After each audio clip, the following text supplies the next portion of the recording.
Appreciate you coming on today. I guess it's been about 2 months now where usually once a month I've been doing what I call social media FAQ webinar.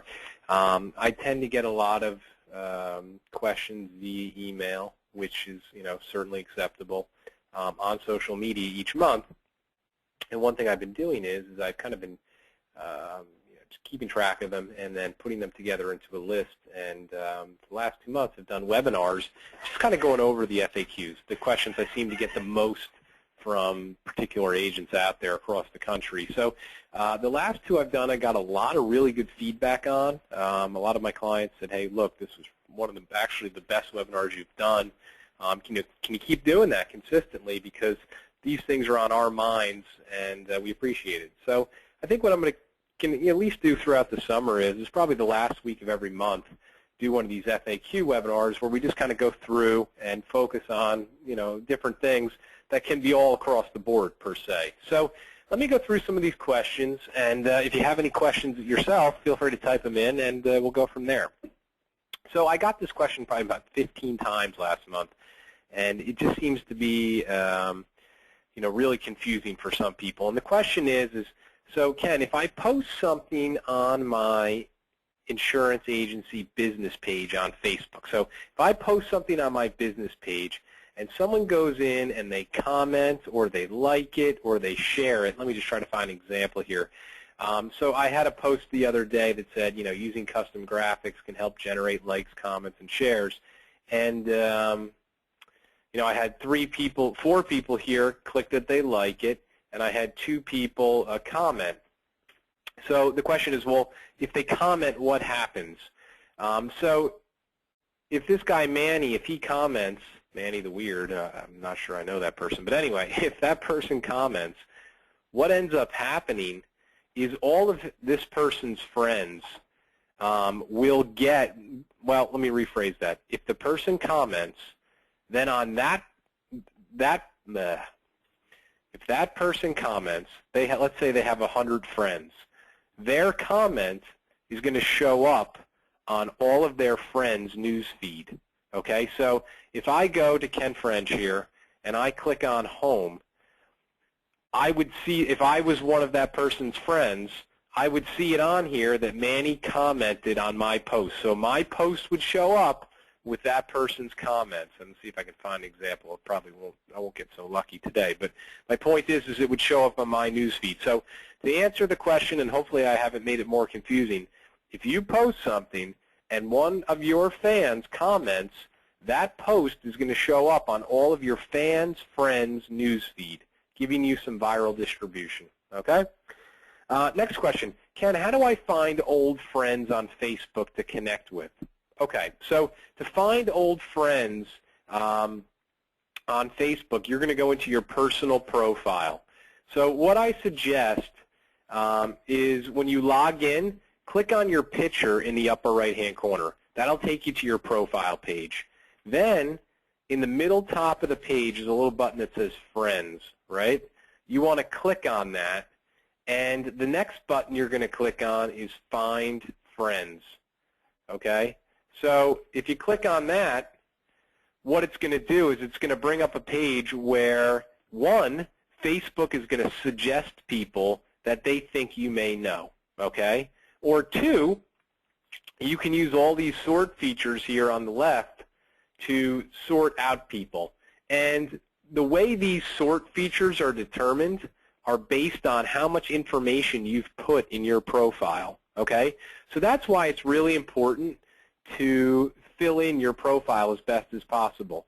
Put your hometown, put where you currently live, put where you went to high school, put where you went to college, put where you worked, because if you do that, it's very likely that people will find you in their searches, and that's really what we're after, guys. So just an example, I can go in and click on St. Bonaventure here. It's going to pull up all the people that went to St. Bonaventure that are on Facebook, and it will, the way it determines who it lists are based on mutual friends.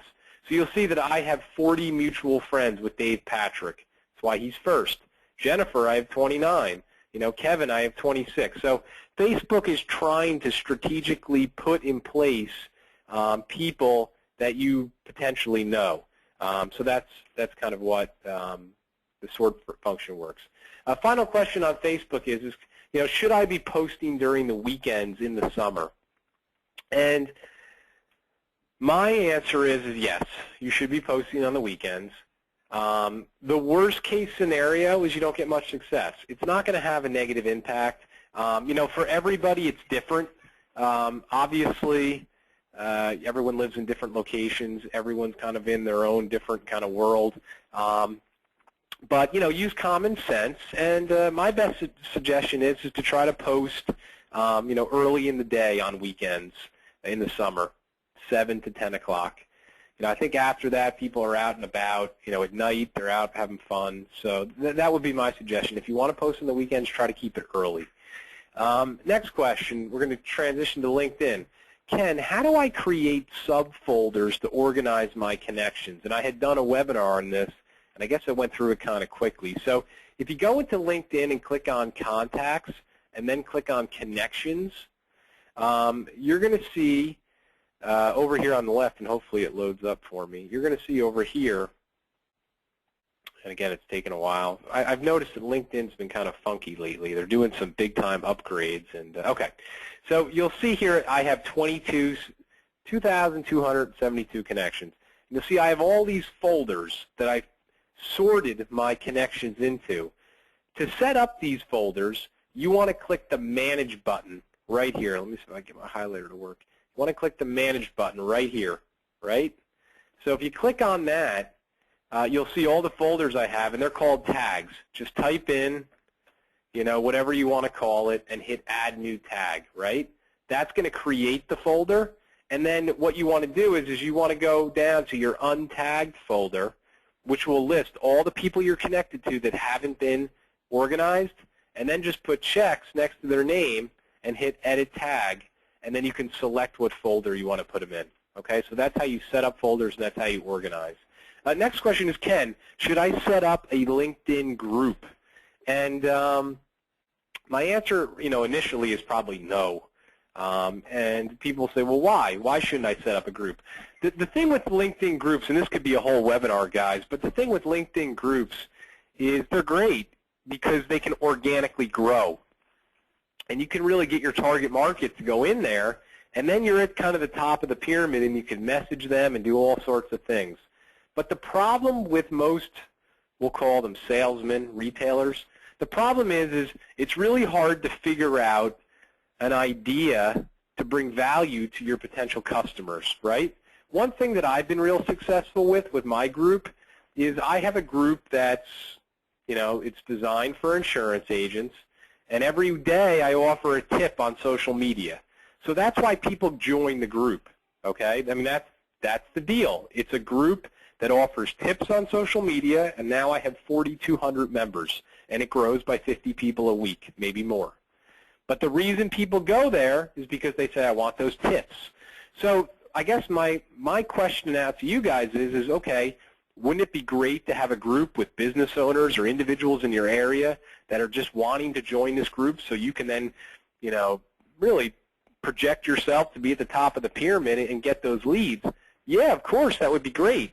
But the question is what idea do you have that you can design the group around that's going to make people want to join it? It can't just be I sell insurance, come join my group. Everyone's trying that. So that's the challenge, and the reason I said no is because it's hard to come up with that concept. And until you have that concept, it's not worth the time investment.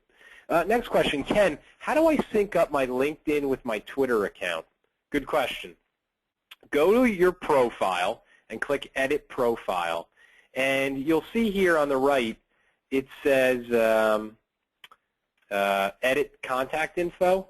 And you'll see next to Twitter Benefit Store, right? I have mine synced up. So if you go to your LinkedIn profile and you have a Twitter profile, just make sure that it says the username right here. And if it doesn't, click on the pencil, log in with your Twitter info, and it'll be synced. So every time you post on LinkedIn, it goes to Twitter. Yeah, it's pretty easy. How do I customize my how do I customize my web address on LinkedIn? Okay, so you'll see that I've kind of customized mine, right? Snoozy website, insurance agent technology, accountant technology. When I say customize, what I mean is that when you first go into LinkedIn, it kind of has a setup wizard where it'll say, what's your website? You put bobsinsurance.com. Well, what it'll do is it'll default label it company website. What you really want to do is you want to label it something a little better than company website, right? So if you go in to the contact info and click the pencil next to websites, just click the drop-down arrow and select other, and it'll let you put in a title tag. You'll see there's a blank box here. So, if you're an Indiana employee benefits specialist, label it that, and it'll get a little bit more optimized, and people will be more likely to click on it because it's giving them a reason to click on it rather than the old boring company website. Next question, Ken, how do I customize my profile address?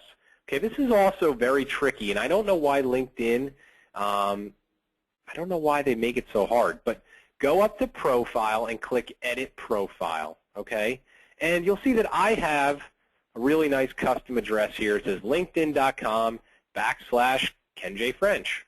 Helps me with my own SEO. Obviously, I know people who are looking for me or people I've talked to, they Google me, boom, they find this.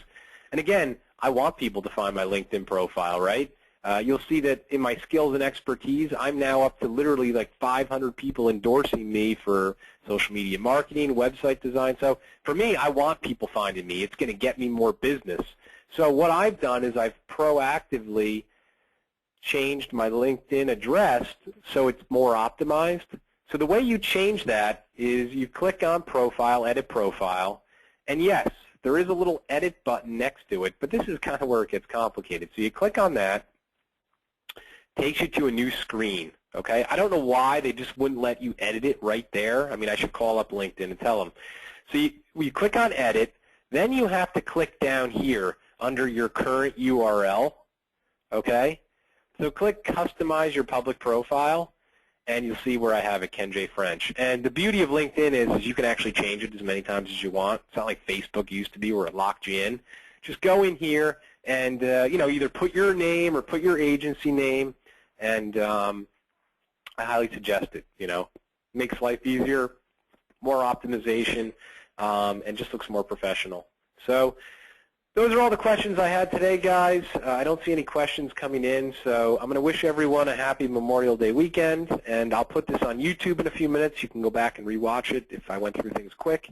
And I can't remember what next week is on. I think it's on blogging strategy. I can't remember. But, of course, it's on the website. You can take a look, and I'll talk to everyone again. Thanks again. Have a great